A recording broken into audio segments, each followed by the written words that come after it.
우리는 민수기의 후반부를 시작하면서 이 후반부의 시작을 알리는 두 번째 인구조사, 2차 인구조사에 대해서 살펴보고 있습니다. 이 두 번째 인구조사는요, 하나님께서 자기 백성들을 40년 동안 광야에서 신실하게 지키셨다라는 것을 증거하는 것입니다.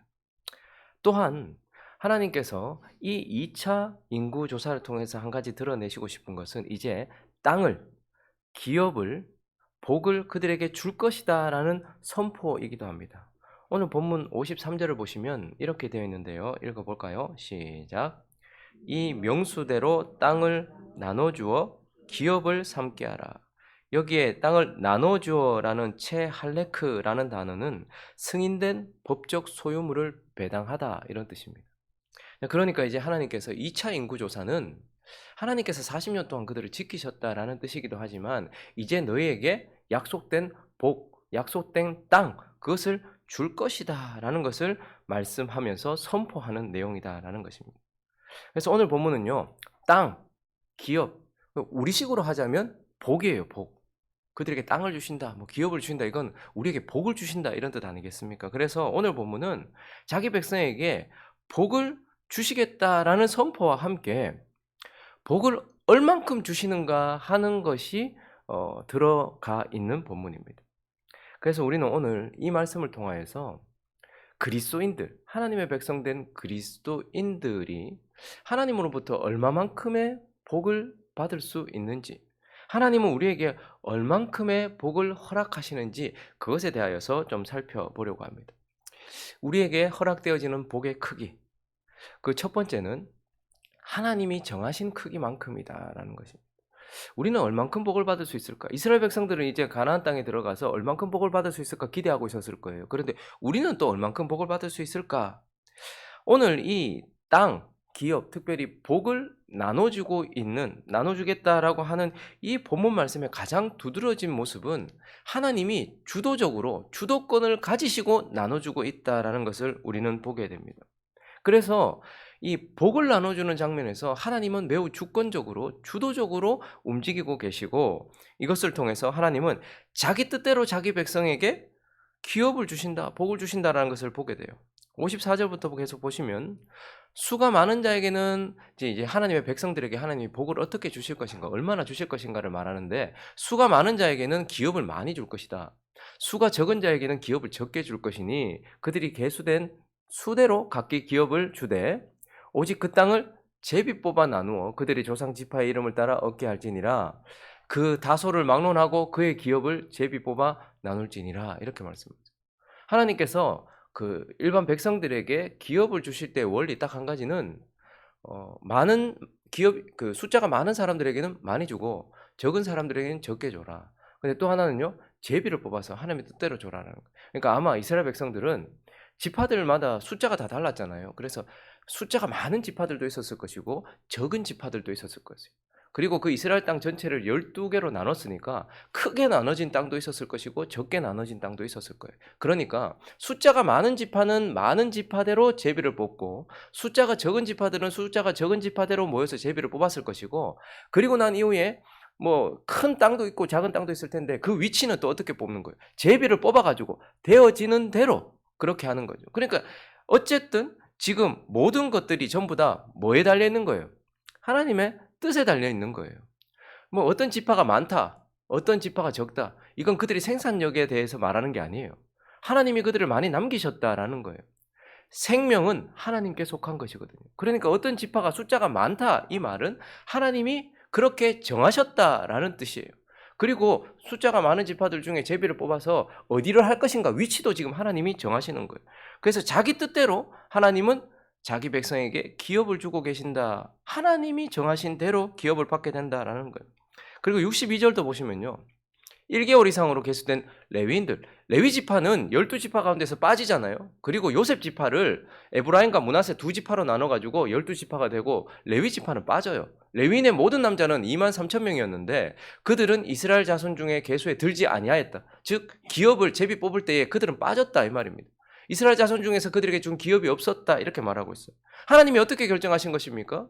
요셉 지파는 둘로 나누어서 에브라임과 므낫세 둘로 나누어서 그들에게 기업을 주기로 결정하셨고, 레위 지파에게는요, 기업을 주지 않기로 결정하신 것이 아니라 다른 기업을 주시기로 하나님이 결정하신 거예요. 이스라엘 백성 12지파 전체에게는 하나님이 약속하신 땅 가나안이라는 눈에 보이는 땅을 그들에게 주었어요.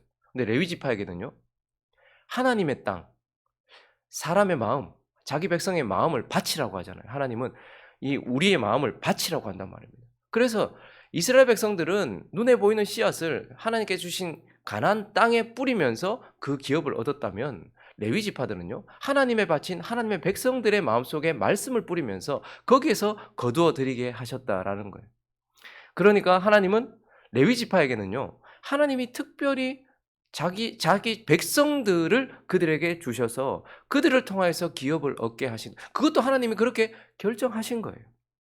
그리고 62절부터 계속해서 63절부터 보시면요, 이제 모세와 제사장 엘라살이 계수한 자라, 그들이 여리고 맞은편 요단가 모압 평지에서 이스라엘 자손을 계수하는 중에는, 자 이제 2차 계수할 때는 모세와 제사장 아론이 시내 광야에서 계수한, 그러니까 1차 인구조사 때 이스라엘 자손들은 한 사람도 거기 들지 못했다. 2차 인구조사 때는 전부 다 1세대가 다 죽고 나서 그 다음 세대잖아요. 그러니까 모세와 제사장 아론이 시내 광야에서 1차 인구조사 했을 때에 호명되었던 사람들은 한 사람도 들지 못했다. 그러면 지금 하나님이 어떻게 결정하셨다는 거예요? 이 땅을 줄 때에 하나님은 전 세대, 1세대는 전부 다 기업을 주지 않기로 결정하셨고, 그의 자손들, 그의 자식들 세대에게만 기업을 주기로 결정을 하셨는데, 그런데 예외가 나와요. 65절을 읽어볼까요? 시작. 이는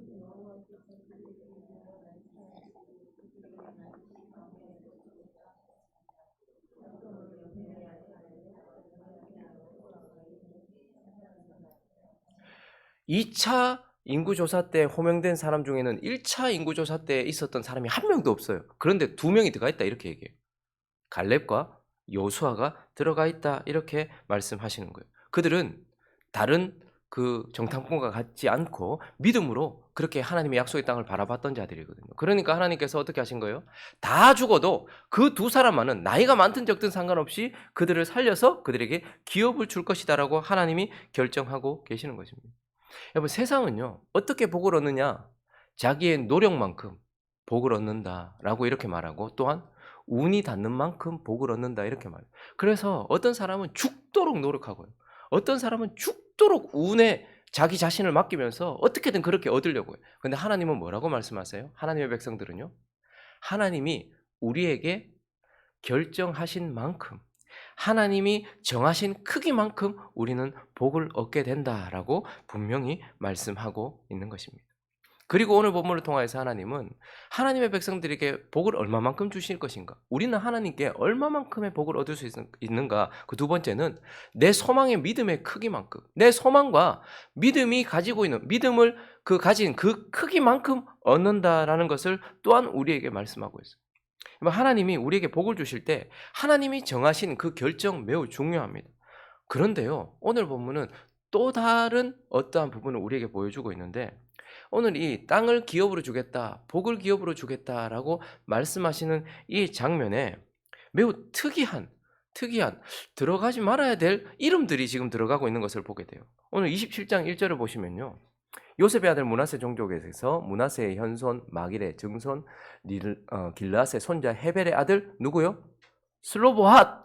근데 그들의 딸들이 찾아왔어요. 그 딸들의 이름이 뭐래요?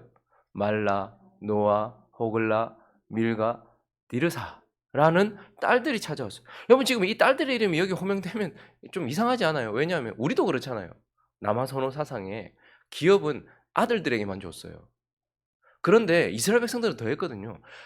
복을 준다, 땅을 준다, 이제 기업을 준다라고 할 때는 그것을 받을 자격이 없는 딸들은 여기에 포함될 수가 없는 거예요. 그런데 지금 기업을 준다라고 말하는 이 순간에 이 슬로보앗이라는 사람에게는 아들이 없었고 딸들만 있었어요. 근데 그 딸들의 이름이 여기 기록이 되어 있어요. 그런데요, 후반부를 시작하는 이 시점에 이 딸들의 이름이 나오고, 이 후반부가 맞춰지는 36장에도 이 딸들의 이름으로 마무리를 짓고 있어요. 그래서 36장 10절과 11절을 보시면 슬로보앗의 딸들이 여호와께서 모세에게 명령하신 대로 행하니라. 슬로보앗의 딸 말라, 디르사, 호글라, 밀가, 노아가 다 그들의 숙부의 아들들의 아내가 되니라라고 말하면서 이 후반부는요. 이 슬로보아스의 딸들의 이름으로부터 시작해서 이 슬로보아스의 딸들의 이름으로 이 민수기가 맞춰지고 있는 것을 보게 됩니다.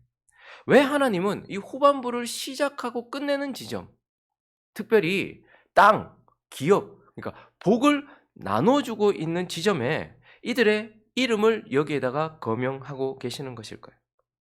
그 이유는 복을 받는 데 있어서 중요한 원리를 이 이름들이 보여주고 있기 때문에 그런 거예요. 하나님께서 허락하신 복을 받는 데 있어서 여기에 기록된 이 딸들이 매우 중요한 원리를 보여주고 있기 때문이다라는 것입니다. 오늘 2절부터 보시면 그들이 회막문에서 하나님이 계시고 지도자가 있는 그곳에서 모세와 제사장 엘르아살과 지휘관들과 온 회중 앞에 서서 이렇게 말을 해요. 우리 아버지가 죽었다. 근데 여호와를 거슬러 모인 고라의 무리들은 전부 다 몰수당하고 가족들까지 다 죽임 당했잖아요. 근데 우리 아버지가 죽은 것은 자기 죄 때문이지 반역했기 때문이 아니다. 그러니 충분히 기업을 받을 수 있지 않느냐. 그런데 어찌하여 아들이 없다고 우리 아버지의 이름이 그의 종족 중에서 삭제되리까? 우리 아버지의 형제 중에서 우리에게 기업을 주소서 이렇게 말. 우리가 딸들이고 여자니까 기업을 받지 못한다고 하는데, 그런데 우리가 어떻게 아버지가 아들을 낳지 못했다고 해서 우리는 기업을 받지 못하고 아버지 이름이 그렇게 사라지게 둘 수 있겠느냐라고 말하면서 1세대에게는 보여지지 않았던 것을 보게 되는 거예요. 1세대는 어땠습니까? 약속의 땅을 바라보면서도 그 땅을 얻겠다라는 소망 한 조각 없었고 그 땅을 얻을 수 있다라는 믿음 한 조각 없었던 자들이었어요. 근데 이 딸들이 지금 뭘 보여주고 있는 거예요? 1세대랑 2세대랑 지금 똑같잖아요.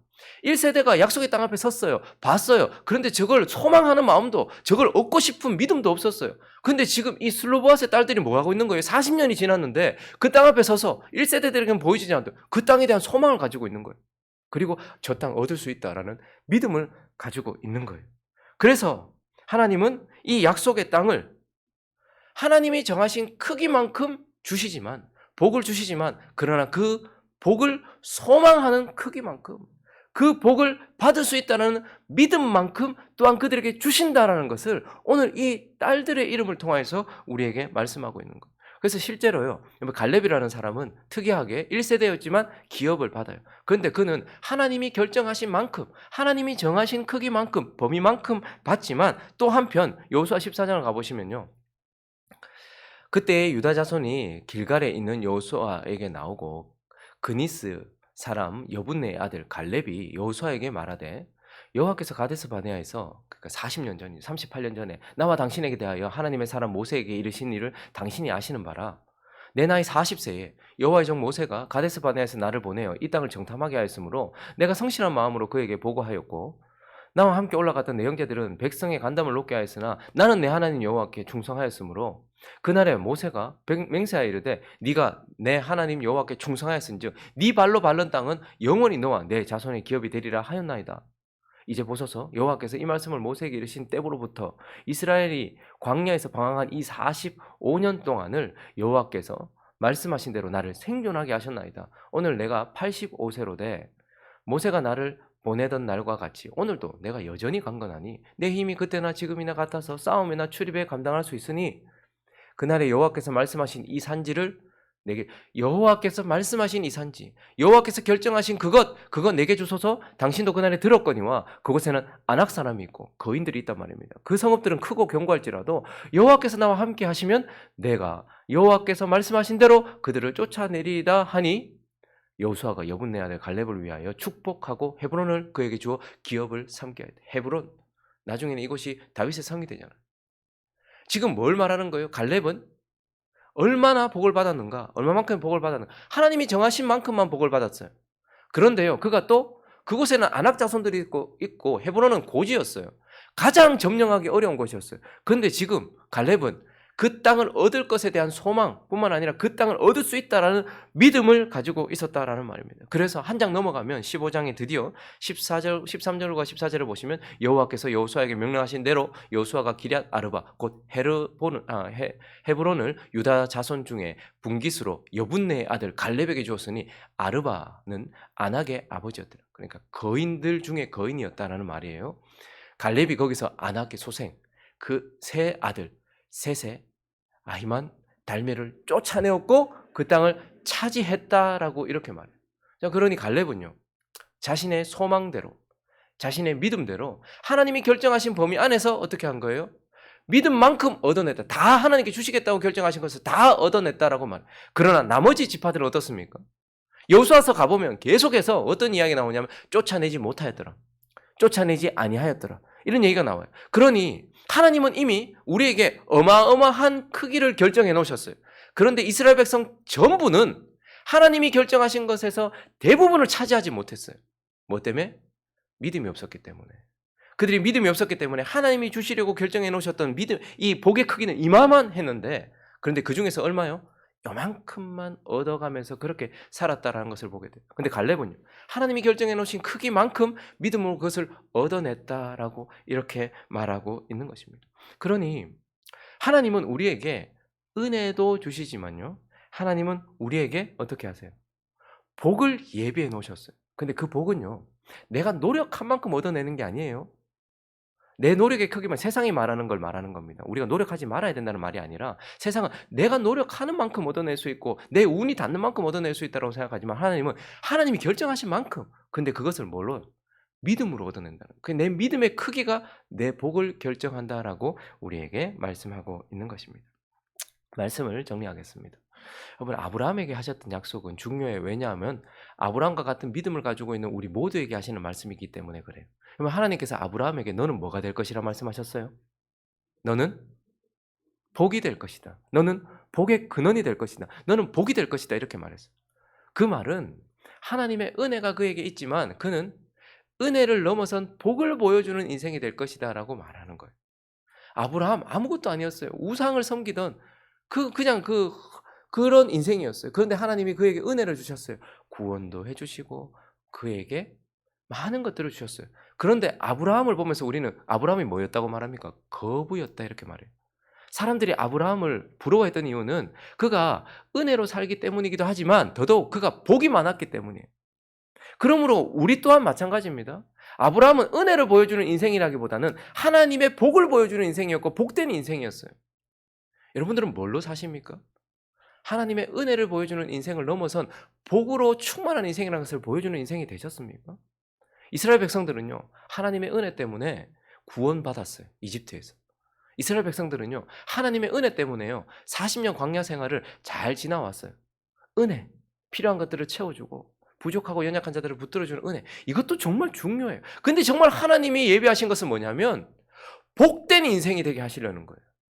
그저 구원 근근히 받은 은혜, 나는 막 넘어질 때마다 광야에서 하나님께서 물 주시고 고기 주시고 이 정도의 은혜만 보여주는 인생이 아니라 넘치는 복된 인생.